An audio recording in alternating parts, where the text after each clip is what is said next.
Right. Okay.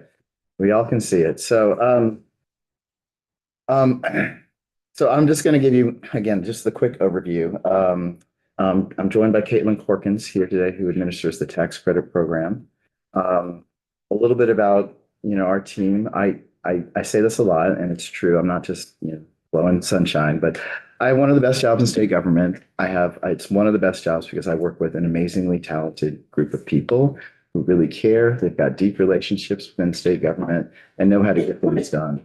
A lot of the work we do is kind of system change stuff that takes a lot of time and strategy to actually execute and implement. So projects that you've seen the results of, and I know there's many new members here, but Act 181, which was a big overhaul of Act 250, before that, the Home Act. We've been kind of setting the table for that for years before we finally got to kind of a bill that actually passed. It's a great group of people. I think one of the things that I'm here, well, two of the things I'm here to ask you about is like supporting our team. There is a proposal in the governor's budget for two positions on our team. And the reason why it matters so much to me is like this picture is less than a year old, and I've already lost a third of the people in that photo. And it's because they're limited service positions. So there's this constant churn, and it makes it really hard to kind of have a networked group of people if they're always leaving you. So that's one ask. And then the other ask is the tax credits. A little bit about kind of what we do. We, we have a huge contract with the Regional Planning Commission, so we do their annual work plans and work closely with them. But a big focus of our work, and I'm going to talk about it more in detail, is the state designation programs, designating downtowns, village centers, et cetera. This is probably an overused slide, but this is a picture of Bristol from the late, I think it's the late 80s, 1982. It says right on the screen. This was before we had the downtown program. This is kind of why we have the downtown program. And here's a picture of Bristol today. And a lot of what the designation programs do is provide focus and resource and attention to our communities to make them vital. We couldn't do this without the help of our communities. And, part of the designation program provides local staff to actually make these things happen. But this is Bristol today. And, what community would you want to visit, spend money in, start a family, buy a home, the one from 1982 Bristol or the one from today? And we've seen this success replicated across the state from St. Albans to Brattleboro. So it's an amazingly effective program. And I can thank you for it because it got started in this committee back around the 1999, 2000. So it's been on the books for about 25 years. Really, we're trying to get this virtuous cycle going of people need to live in a place and we need people to come in a place to build houses, to open a business. Once they get there, once we grow the population, we have a tax base that tax to support the services and the vitality and the infrastructure needed to kind of keep this virtuous cycle growing. So places really do matter. They need people, but they also need investment to ensure they grow. So that's a little bit of kind of the work we're doing. And linking it back to kind of what happens in the State House, Act 181, I know some of you probably know more about it than you care to, but not everybody does. This was a long conversation that we had working with our regional planning commissions and what was formerly the Natural Resources Board, who administers Act 250, working to align these processes. Before this, what came the Home Act, and the big overarching goal of these reform initiatives was to align our regulations at the local level and the state level with our investments to ensure that these places that matter to us, our downtowns and village centers, we can build housing. We can have the infrastructure money that they need to have sidewalks, make sure that buildings have sprinkler systems. But it takes time, and this was a huge change that will be implemented over time. But I think it's going to make meaningful changes in communities over the next 2 to 3 years. In fact, it already has. In the housing arena, we've seen early indications and stories from developers saying it's so much easier to build a house now than it ever was. So it's exciting, but we've been working on that for 10 years. So it's nice to see early signs of the success. The big part of our part in the designation program reform was the reform of our state designation programs. It was a big lift. We have over 200 municipalities that have some kind of designation. So engaging all those communities, having a conversation on what makes sense, what works for you was not easy. Thankfully, we did get some money from the legislature to assist us in this process. And we hired two consultants, Smart Growth America and Community Workshop from the great town of Bethel, to assist us in this process. And we built consensus on how to change the programs and make them easier. The programs are incredibly effective. If you look at the number of designations across the state, we're in every community. We're in every county. Some communities have multiple designations. Again, because we could never kind of get agreement on reforming Act 250, they kind of became the proxy for kind of where we want growth and development to happen. Because in many instances, these communities have the sewer and water infrastructure needed to support development.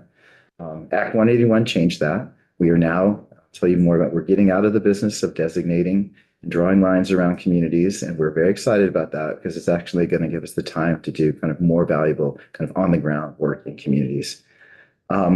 We just reached a huge milestone of 250 villages designated. So that's and what the designation does is unlock benefits like the tax credits, but also other benefits to support local vitality and prosperity efforts. So quickly, this is the existing program as it is now. They were grown over time. They started with the downtown designation program around the 2000s, around 25 years ago. It's very popular, very effective. These are our larger communities, so Montpelier, St. Albans, Newport, et cetera. They get special benefits for going through the application process and receiving the designation, but they receive training and technical assistance and staff members in their communities to actually support the designation program. That was the first tier. And then, it was successful and everybody's like, great, well, what are you doing for our villages? So we created a village center designation program. So now they access benefits, not to the degree that the downtowns do, but they also get tax credits to fix up old buildings and stuff. And then it was like, great, you're helping these traditional downtowns, but what are you doing for communities like South Burlington that don't really have a center? So we have a new town center designation. And then they're like, well, not everything can happen in these small little towns. What about the larger area around them? What about the neighborhoods? What about the larger kind of communities? So they added growth centers and neighborhood development areas. And all well intended, all good, and they were successful in many ways, but it just grown to be too complicated. And from our perspective, just having to administer all these different programs, and from the municipality's perspective, it was just complicated to go through all these different steps and processes. So the big change in designation reform that was in Act 181 was a compressing or simplification of the existing designation programs into two basic designations. So everybody who had a downtown village center or a new town center, they become recognized as centers automatically. They don't need to do anything. It just happens as part of this land use review board process working through the RPCs. Areas around there, so neighborhood areas, growth centers automatically get designated neighborhoods. There's going to be no loss of benefits as this transition occurs, and I think it's going to be much easier. My board, formerly known as the Downtown Development Board, now called the Community Investment Board, will get out of the business of picking boundaries around communities. It was very time consuming, hard for us, hard for municipalities, and we'll be able to focus more of our time on actually doing that on the ground community development work. So it's an exciting time. This transition ends at the end of this year. So in December, really the RPCs are going to use their future land use maps to designate these areas. In many instances, they're going to be very similar to what our board had designated, but I think they're going to be larger in some cases. Many of our communities, as you know, are struggling, they need safe places to build housing. And so we're going to have to look for other opportunities that are adjacent to our village centers to support new housing development. So I'm going to pause there. That was a lot. It was trying to be high level, but the designation reform effort and the Act 250 reform effort and local land use reform effort is producing meaningful results to build the housing that I think Vermonters need. An effort that we started last year was called this Homes for All Toolkit. The housing challenges in the state are complicated. They didn't happen overnight, and we're not going to untie this knot overnight. But we definitely are making some progress. One thing we did last year was recognize that Vermont historically has always had kind of multi-unit housing in our downtown areas. If you look at anything built before the 40s, there's 3-unit, 4-unit, triplexes, duplexes everywhere in our communities. But zoning kind of came in and kind of locked it all down, and no change was allowed to happen. And it's beautiful to see a quaint little historic downtown, but change is inevitable and part of their history, and change just was not happening. So the Home Act basically enabled infill housing in small lots in and our downtown, in and around our downtowns and village centers, to create new housing options. But what are they going to look like? Everybody fears change, and so we went through a big public engagement process with 5 communities saying, okay, I understand you don't want a 30-unit development coming in next to your house, but what about a house that looks just like yours that's going to hold 2 or 3 families? What would you say yes to that? And the overwhelming response was yes. So getting out on the ground, engaging with people, saying what kind of housing development would fit into your existing neighborhood, what would work for you, was a very successful process. We created a toolkit to help small scale developers actually build the houses we need. Many people, Burlington, areas around White River Junction, there's a pretty healthy kind of developer market, people who, build larger scale developments. But in our rural communities, our small towns, they're not coming, so unless we can figure out a way to kind of get the people who live in that community to kind of bootstrap their way to build the houses that that community needs, are we ever going to see the housing that we need in our small towns? So we created this guide to actually help people do that. We had a big event in Barrie, and we're blown away by the response. There's a lot of people and interests. My former career was a home builder.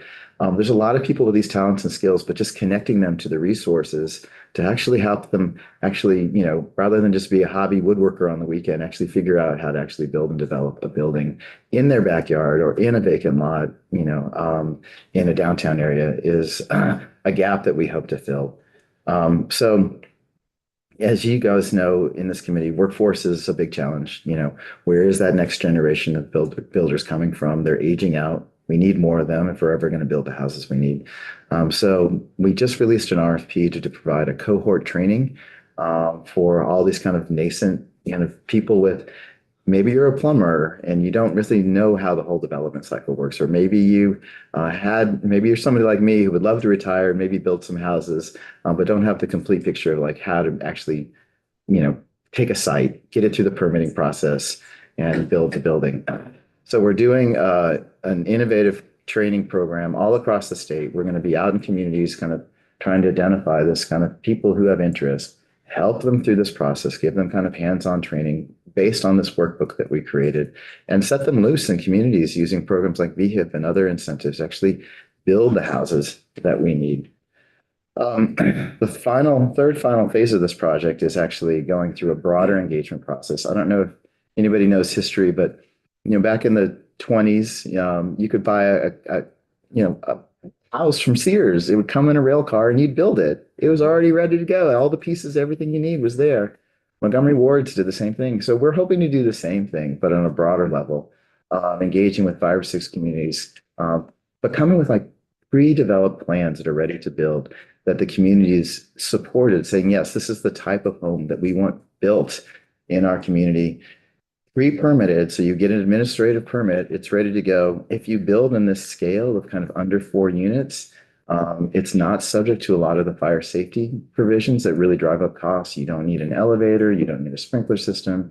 There's a lot of things where you can just, by working in this smaller scale, you can build more affordably. Economy of scale, of course, does matter. It is not necessarily more efficient, but we need kind of a lot of oars in the water if we're going to solve this housing crisis. And most small communities don't want 30 to 40 unit buildings, but they'll welcome these kind of housing opportunities. So that's one project that we're working on. And with your support and a staff position, we'll be able to sustain it. We got great momentum going, but the woman who stood up the program saw that her limited service position was ending, applied to Harvard, and now is in the real estate education program. It's great for her, but I've just kind of had to put the program on pause. So with your support for those positions, we'll be able to get that program up and running. The other thing that I wanted to showcase for you, and I think this is in Representative Mahali's committee, is infrastructure is a big gap. It's expensive. It's really hard to do. So working with the bond bank, we have a $1.9 million kind of very flexible program to leverage existing funding that we have for sewer and water infrastructure to help those communities actually put the pipes and wires in the ground that we need to support housing. The last thing, I'm almost there, Caitlin, I think I'll leave plenty of time for you, is a project that we are just working on, kind of shaping up right now. The our program administers this community development block grant program from HUD. So this is federal housing funding that comes to the state of Vermont. And working with VHFA and VHCB, we all kind of put in money to build affordable housing in our communities. Another thing that HUD does in the wake of disaster is these disaster recovery funds. So Vermont got $67 million in disaster recovery funds. It's targeted at two communities primarily, so Washington and Lamoille counties, because it's based on the 2023 floods. But it's a big chunk of money. It's a big opportunity. A portion of the money can be spent on planning. And what we're hoping to do, and we've got a pretty big coalition of partners who thinks this is a good idea, is actually helping our communities work together collectively, mapping the river so we understand where the risks are and can truly visualize them. The idea is creating models on the Lamoille River and Winooski River where we can put in what happens if 10 inches of rain fall in Hardwick. What is going to break? What is going to flood? And what can we do with this information to actually take steps to fix up these buildings, enlarge those bridges so we bounce back from a disaster and not just crippled. Another portion of the money will go for, many of our downtowns and village centers, they're built on rivers. Why? Because that's where power was, that's where transportation was. It's going to be very hard to move them quickly because there's 200 years of history and infrastructure investment in them. But there's things we can do now. We can look at buildings to flood-proof them now. So a portion of the money is proposed to help small business owners in our downtowns and people who own rental properties actually take steps to have a plan for flood mitigation. Our tax credits that Caitlin's going to talk about allows, the state will pitch in to make these improvements. So when the next flood happens, and it will happen, we're just cleaning up the buildings. It's not like a complete devastation and people don't lose their homes like we've seen in the last recent disasters. So that's an exciting initiative that we're starting. It is HUD money, and our federal partners are a little, it's confusing what the future will bring. But my hope is that there's enough red states that really have some dire needs in flood recovery that I want to believe that this money will be good, that we'll be able to spend it for this project. The last thing I wanted to talk about, and it's something I know it's near and dear to your heart, is several years ago, the Agency of Administration set up a program called MTAP to help boost community capacity in our smaller towns because they're falling behind. It's just not fair. How do we ensure that they can take advantage of the same opportunities that our larger communities can?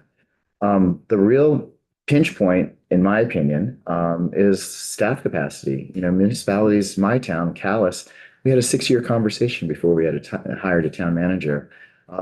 We hired a town manager and we're taking advantage of opportunities we otherwise wouldn't have. We're not taking 4 years to make a decision. We're just making the decision and doing what we need to do as a small community. But many communities, it's a very hard conversation. They don't want to spend any more money. They don't want the resources. So how do we build that capacity so our small towns have nice things too? We were fortunate to get a grant from the Leahy Institute for Rural Partnerships. This was a Patrick Leahy wonderful program. And we're doing basically an ecosystem analysis of all the partners who provide rural training and technical assistance at the local level, helping us figure out how to work better as a team. But there's also great examples of rural development strategies in other states that I think are more effective. So we're looking at other states and other models for how can we actually capacitize our small communities on a trial basis to make sure that we can make some things happen, like housing and infrastructure, climate adaptation. This process begins. We met with the Rural Caucus a few weeks ago and presented to them. We're going to do a lot of research. We would like to engage with you, legislators. We need you in this process because really there's a handout that you'll see here. We're building a coalition, ideally for an ask for how do we actually implement this in a more meaningful way than MTAP actually gives the communities a staff person to actually do the projects. We've had good conversations with UVM's Masters of Public Administration program. They graduate, students with a high degree of training. But what we want to do is plug them into a community, so they can get that on the ground training and learn about the needs of rural Vermont and help our small towns really get ahead. So that's all the commercial I have for you today. But these are exciting things that I think will make a difference. We will need your support on this rural capacity Verda project, not this year, but we'll need your support over the summer to pay attention. This is going to culminate in a summit in Randolph, where we're going to share out the recommendations. Everybody's going to get a chance to weigh in. And then there's a legislative report, and you're going to be one of the committees that are required to receive it with recommendations for how do we actually fix, our rural development challenges and address them in a meaningful way. So with that, I'm going to say thank you and for all your support. And just a reminder that we need help with the tax credits and, stabilizing our staff so we can make these projects happen. And then I can turn it over to Caitlin unless there's any questions. I've lulled you into. Did you have a question? A comment and a question. I live next to Bristol. Yeah. So I've seen that whole revitalization taking place. It's great. Yeah. And people really appreciate that. My question is, the 3 other communities around there that probably have maybe half that population of Bristol. And I think they struggle to, on a smaller scale, kind of replicate what's going on in Bristol. So I think you've talked a lot about how to do that. And do you see that continuing? Absolutely. That's the question, I guess. Yeah, because we're not in this business of like picking boundaries and figuring out who's in and out. We have a lot more capacity to actually figure out what communities need. So this Verda project, we're going to ask communities what's working, what's not, where do you need help, and figure out, to your point, it's great that Bristol has they're there to be able to do it, but it's not fair to the other communities that we're just never going to get that. I appreciate your work reaching out to those other communities. That's great. Thank you. Just want to clarify. So we're talking about this year is the last year of running the current programs, and next year there will be just centers. So there'll be And- centers and neighborhoods mapped by the RPCs.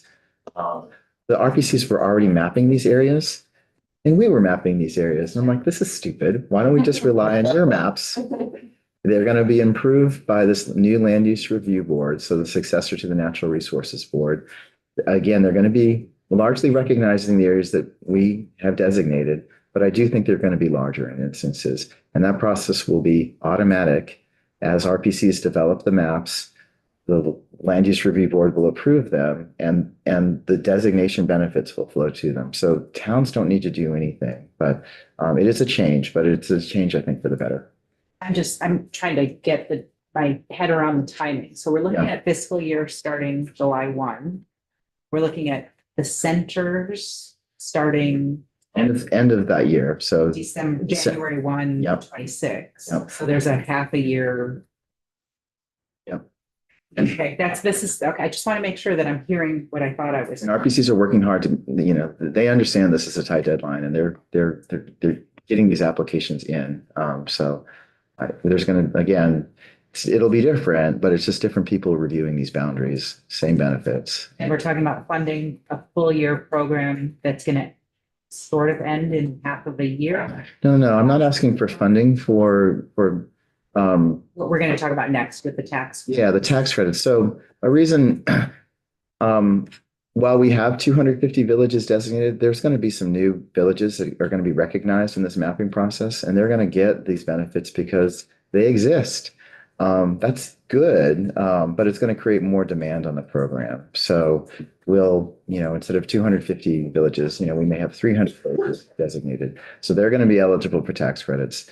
Caitlin will show you the demand on our program now. We're not keeping up, and this change in kind of removing the barriers to designation is going to create more pressures in this tax credit program. Great. Okay, that's really helpful for clarity. And then are you want to go on this route? You want to go here, or you want to go somewhere else? Take it a different direction. No, it's just this route. Go ahead. Is the reporting for downtown's elements then going to go to RPCs, or is that reporting still going to you? So we still have a role in the designation programs. A big change that we made to when we kind of retired the downtown board and renamed it the Community Investment Board, we added new members. So we added Mike Pichek, the state treasurer. We added Michael Golan from the bond bank. We added an RPC member. We added Kevin Chu, who I think you've seen in this committee. And the role that board's now just, they're not going to meet as much because they don't have to review boundaries every month. But envision them as kind of a policy platform coordinating board. Many state agencies have discretionary money. Many state agency heads are on this board. And so that's going to be our opportunity to actually kind of help provide more meaningful benefits to these communities. Annual reporting requirements for, say, a down. For downtown, there's no, if they receive, for downtowns, they receive $25,000 grants from us to support their staff capacity. And they're going to still have to do that. As part of like, we gave you $25,000. What'd you get done? It's just, it's a fair question.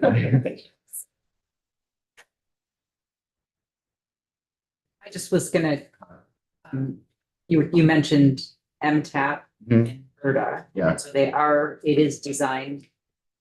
is designed to take over. No. I'm just saying that I think MTAP opened our eyes to like there needs to be a better solution. I think MTAP boosted the capacity of a few different organizations, but it didn't. There's a lot of people in this space.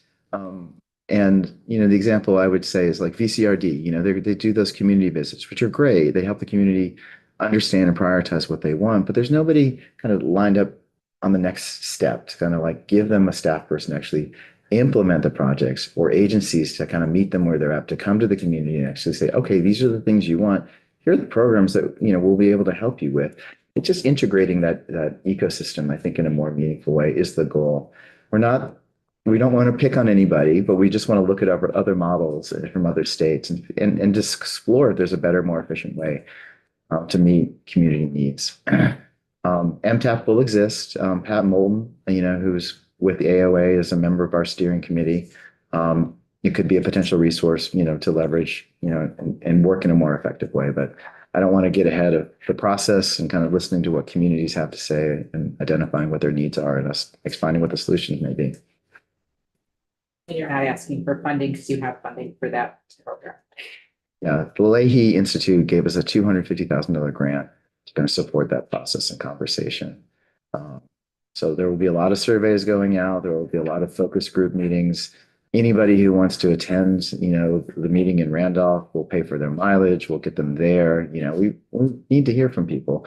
But the goal is, finding something that works and getting a coalition of support around a better solution.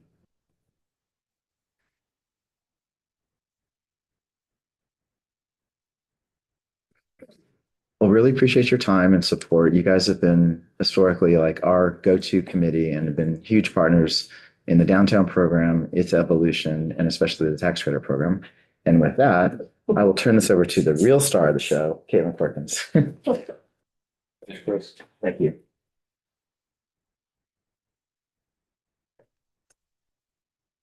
Good morning, everyone. Caitlin Corkins with the Department of Housing and Community Development. Thanks very much for having us in today.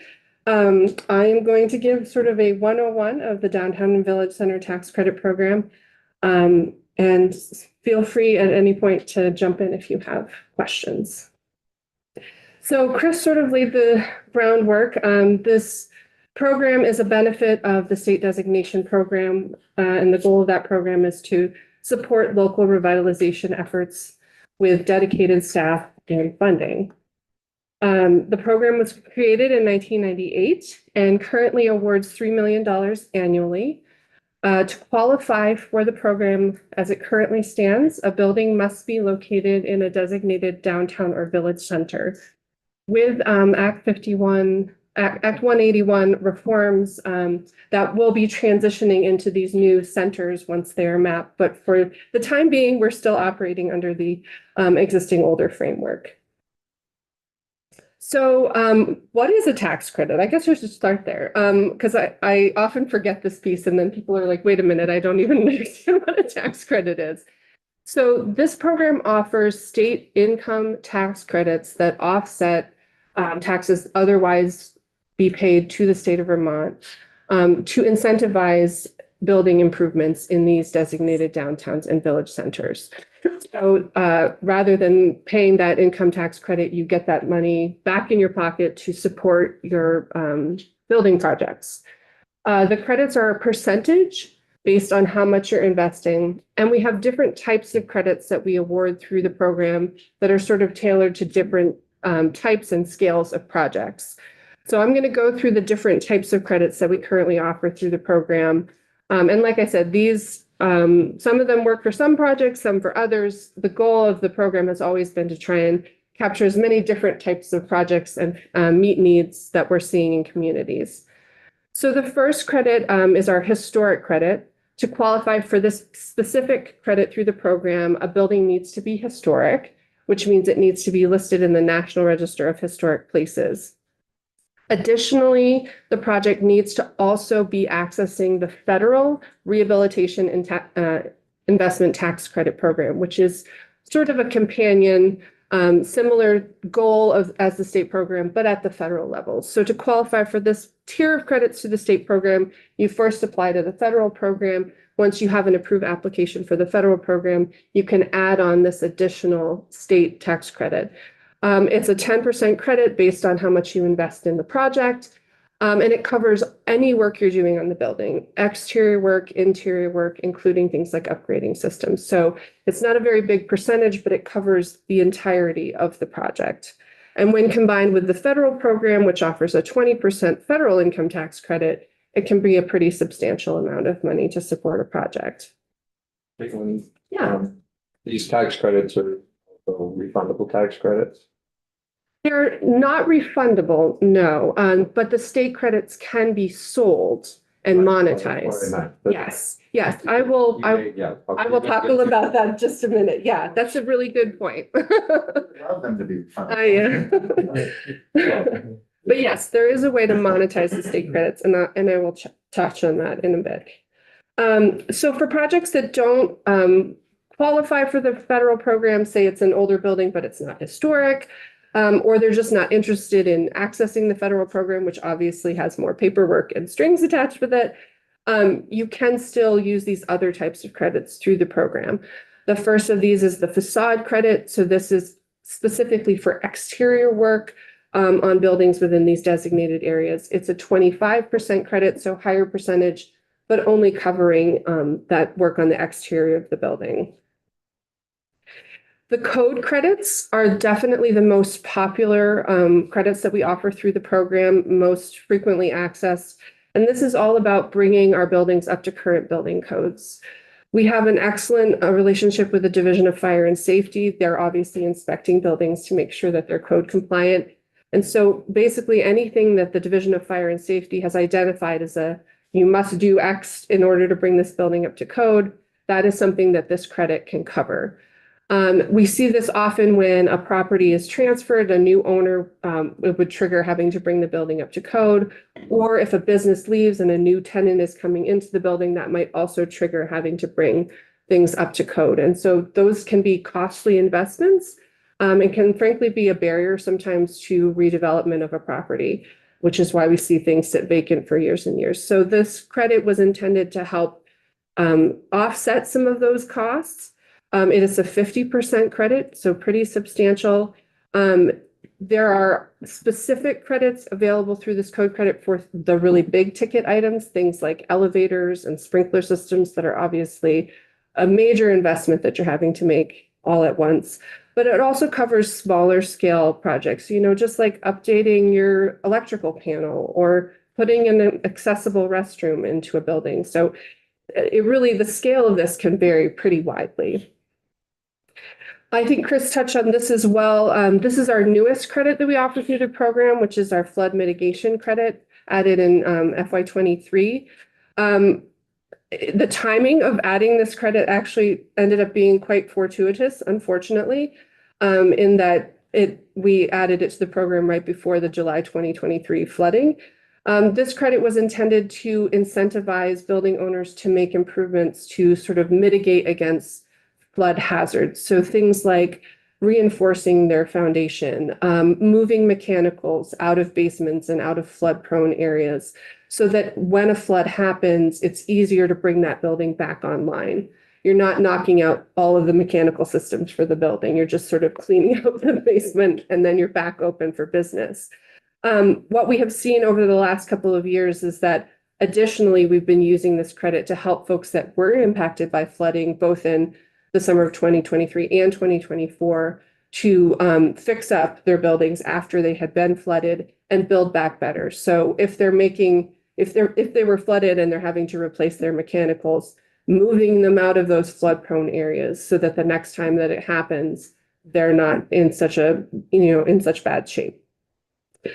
This is also a 50% credit with a cap of 100,000 in credits, so it can be a fairly substantial amount of money to help make these improvements. So to get to your question about how the credits can be used, in the simplest fashion, they're used as a straight tax credit offsetting what people pay to the state of Vermont, and they can be carried forward up to 9 years. What we found is that for a lot of folks who don't have a lot of tax liability, this is not particularly useful for them. So the program does allow for these credits to be sold to either a bank or an insurance company and monetized. This also allows nonprofit organizations to access the program. Obviously, they don't pay income taxes at all, so this is a way for them to take advantage of the program. What we've found is that it's also can be a useful tool to help finance a project. So for example, an applicant could come to us and say, I need to put a sprinkler system in my building. That's a really expensive project. They apply, if they're awarded a tax credit, they can take that award letter to their local bank and use it to help secure a short-term loan that they then essentially can pay off by selling their credit to the bank when the project's complete. So it's a way that can kind of get money in the door at the beginning of the project instead of waiting until you've made all the improvements and then you're getting reimbursed, which is how most funding programs work. So we found that that's really been helpful. Did you have a question? Oh, I will get to it. Okay.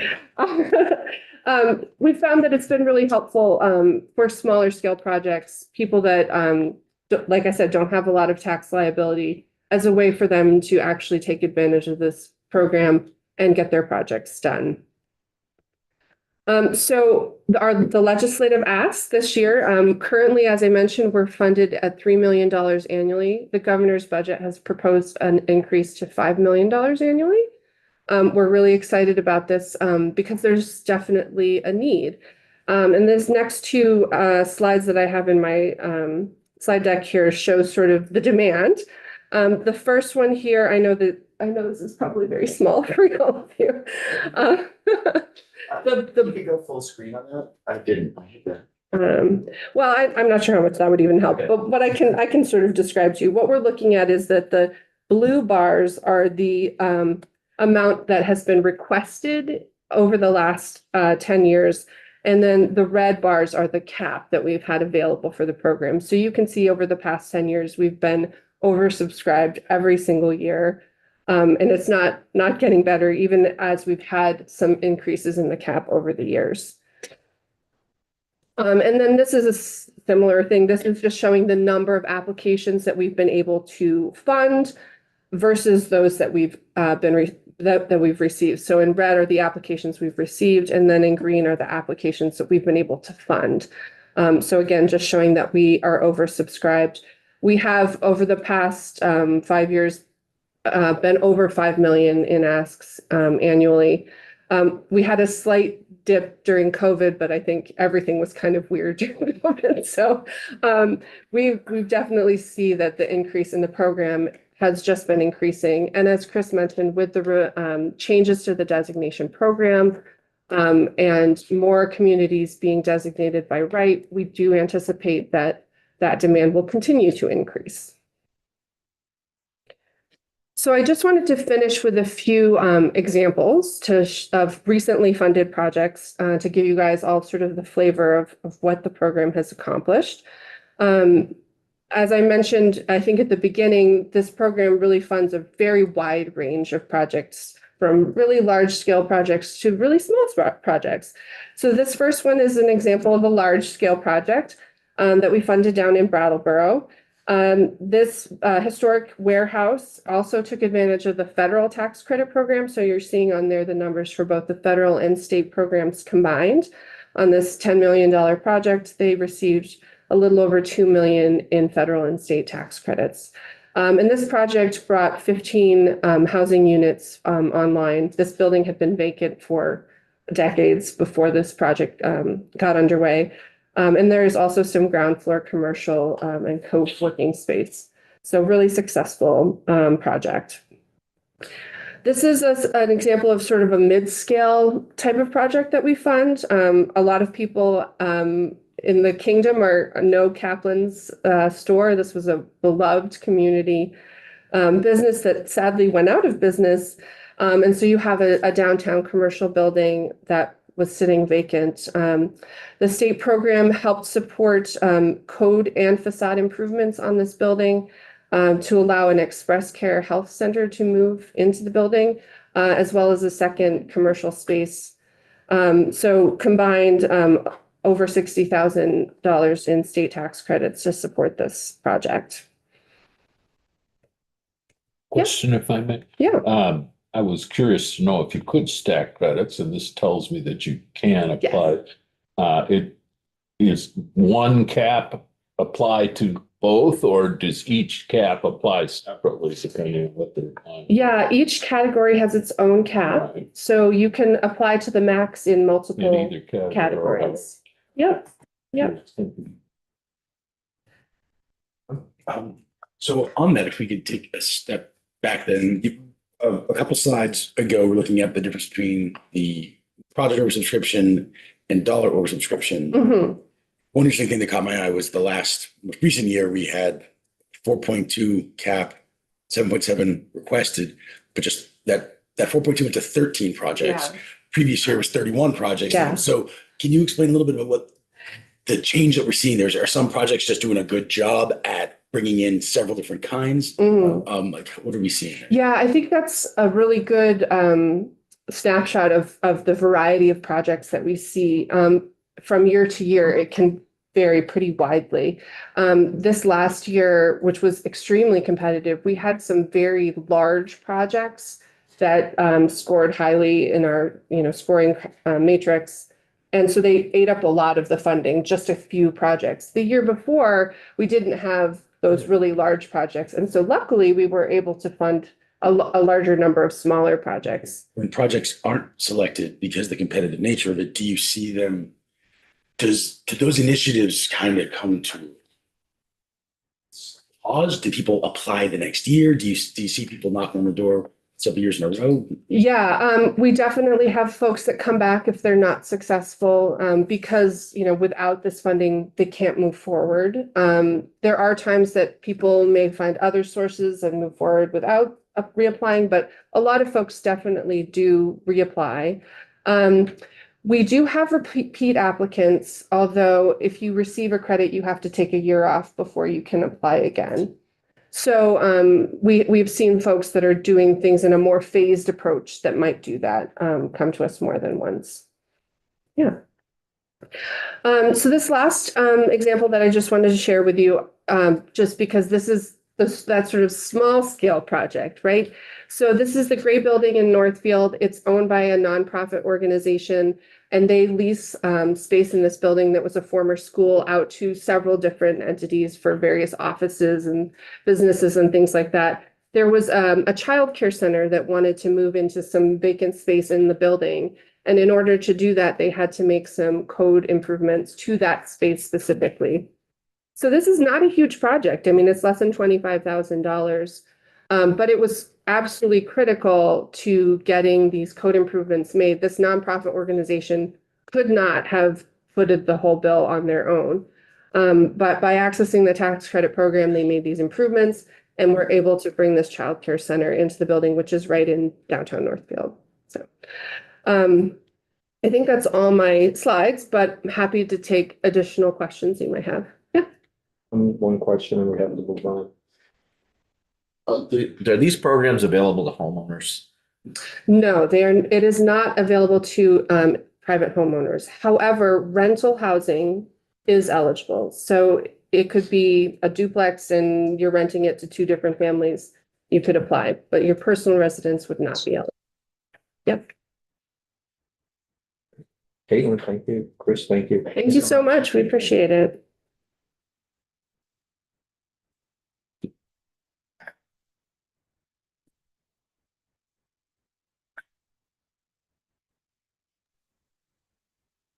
Good morning. Good morning. Thank you for joining us this morning. Hi, Wendy. Hi, everybody. Of course, nice to see you all again.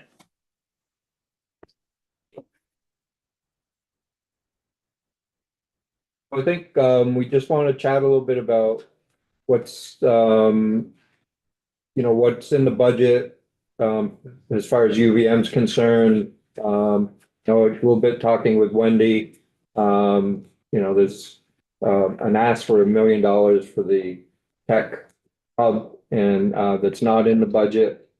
Maybe you can touch on some of those things.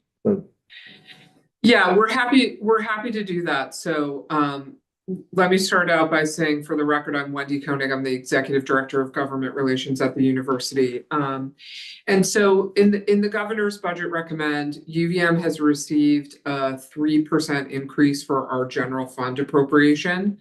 And we had asked for 2 one-time items, one of which is related to our College of Medicine, which isn't really relevant for the discussion in this committee, but the other is $1 million for funding in the Tech Hub. I'm going to let Doug take the lead on explaining to you what that money will be used for.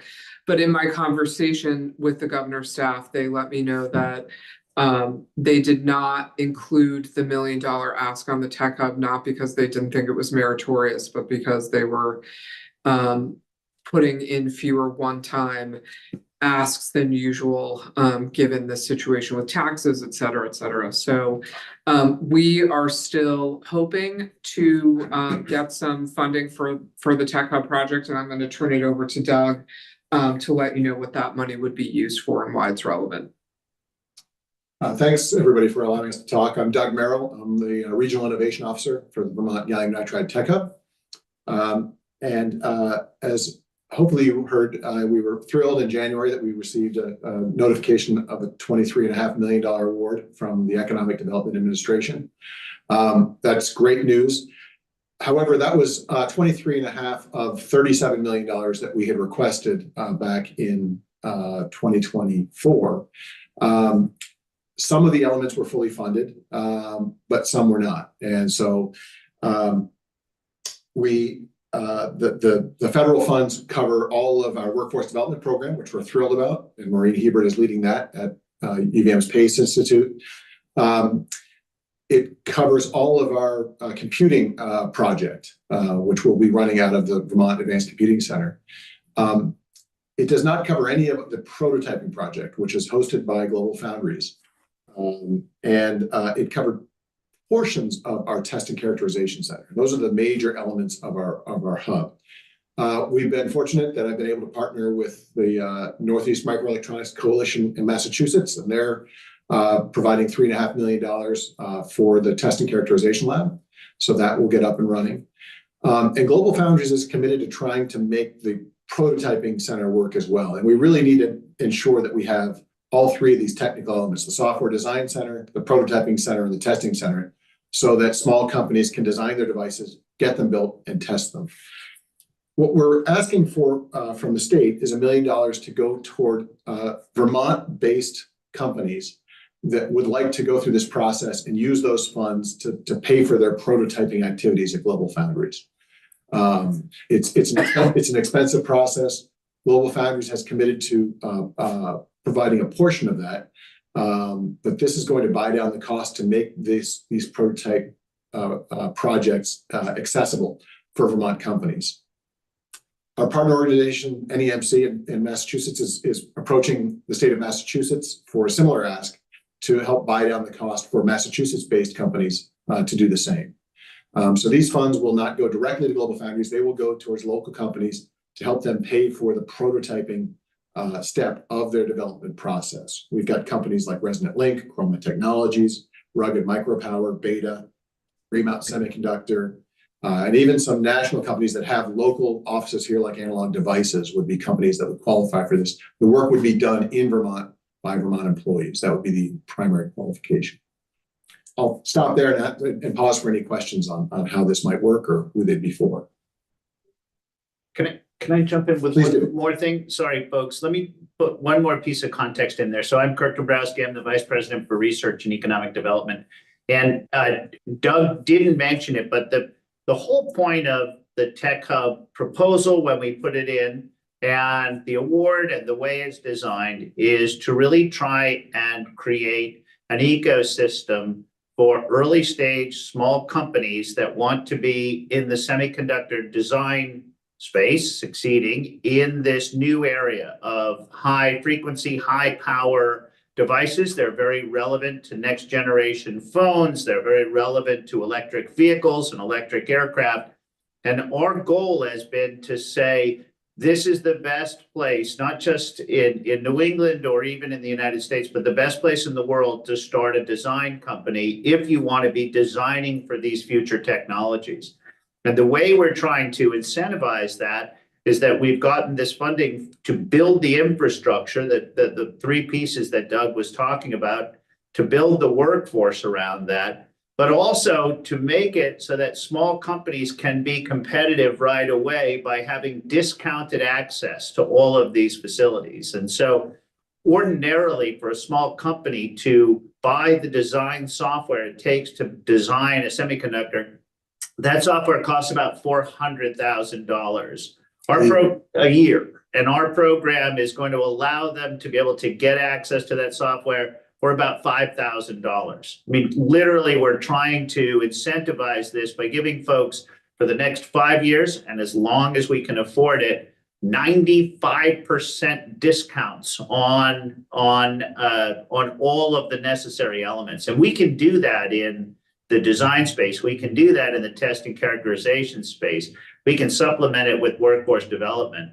UVM's putting about $2.5 million in funding and support into the infrastructure of this, most especially in the Vermont Advanced Computing Center, to build out the design sort of software infrastructure. And the one place we came up short is in the prototyping space. And that's just, it's a process that normally if a company wants to produce a prototype of the design they've just made so that it can be tested and characterized and potentially built and sold, it's going to cost them $100,000. Our goal is to get that prototyping cost down to the $10,000 range. It's as simple as that. And so the money that we're talking about spread over 2 years would allow companies located in Vermont to achieve this kind of entry level into this industry, literally at 5, 10, 15% of the cost of what it would take them to do it anywhere else in the world. And that's the goal. The goal is that 10 years from now, we have 15 or 20 really good semiconductor design companies in this area that are leading the design in power transitions for renewable vehicles, next generation cell phones, and this kind of stuff. And we know Global Foundries is going in that direction, but Vermont needs more than just to see that plant stay in business. Vermont needs an ecosystem where companies want to come here to work with that plant and the changes that Global is making. And so I think that's the really big piece of this, is the big picture piece is this kind of economy. It's very Vermont friendly. We're not talking about building a car plant. We're not talking about building batteries. We're talking about companies that come in and work in this advanced artificial intelligence computer design of next generation chips. There are kind of companies, and we think we can pull this off. And the university is 100% behind it. Thank you for that overview. Could I ask a quick question about where was that Vermont focus part of the federal government's rationale in not funding the component that they chose not to fund, in that it was providing a sort of extra sort of thumbs on the scales of something that might disadvantage New York-based businesses on the other side of the border? I don't believe so. The EDA Tech Hub program was explicitly for economic development in rural and underserved areas. And so we made a concerted effort to bias this program towards attracting businesses to Vermont. We did include in the original proposal, the 4 counties at the very top of New York going over to Clarkson, and the 2 counties north and south of Hanover and Dartmouth.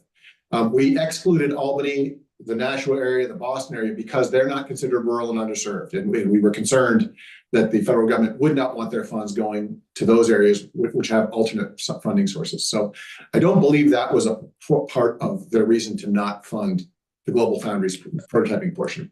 Thank you. That makes a lot of sense, hearing that New York and New Hampshire counties were included. Thank you.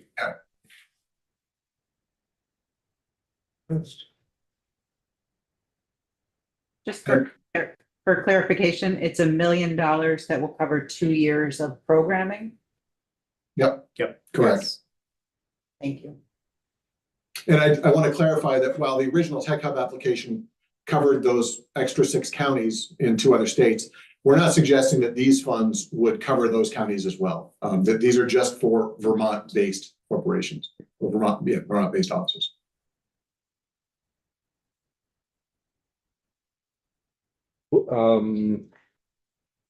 Because we're covering other areas in New York and New Hampshire, is there an ask for their state governments also to divvy up some funds to help with their businesses?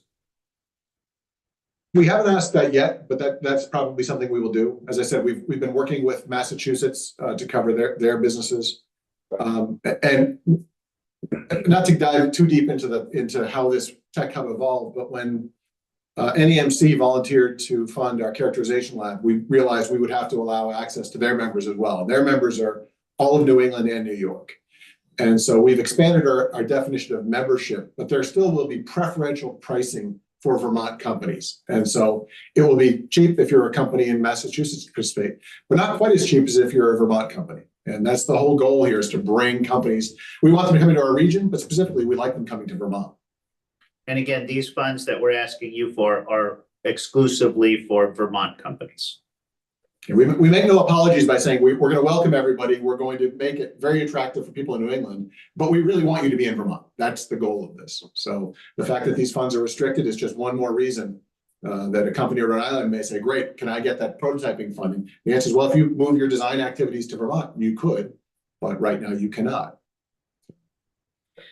I think there's one more important point that hasn't been made yet, and that is that, we're aware that this award from the federal government is substantial. And, I can see people asking the question, if you've just received almost $24 million, why do you need additional money from the state? And obviously this is for something that we can't use the federal funds for.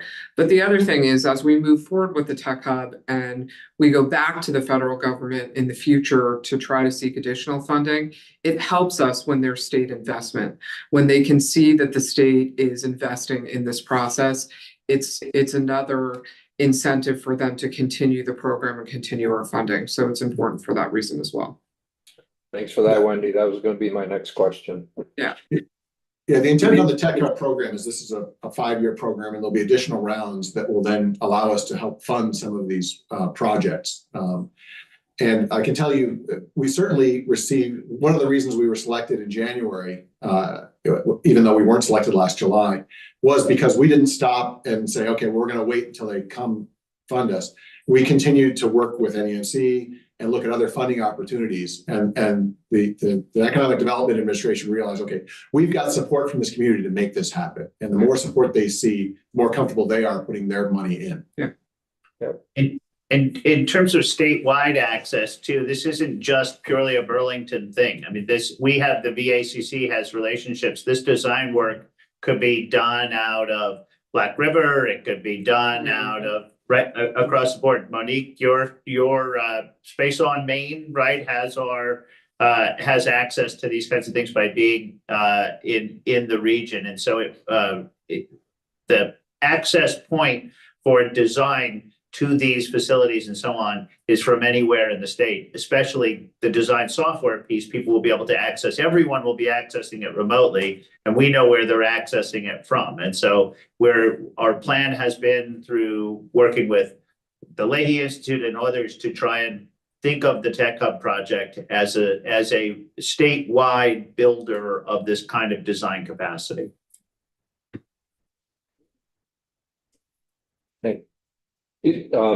I'm assuming you've spoken with appropriations as well.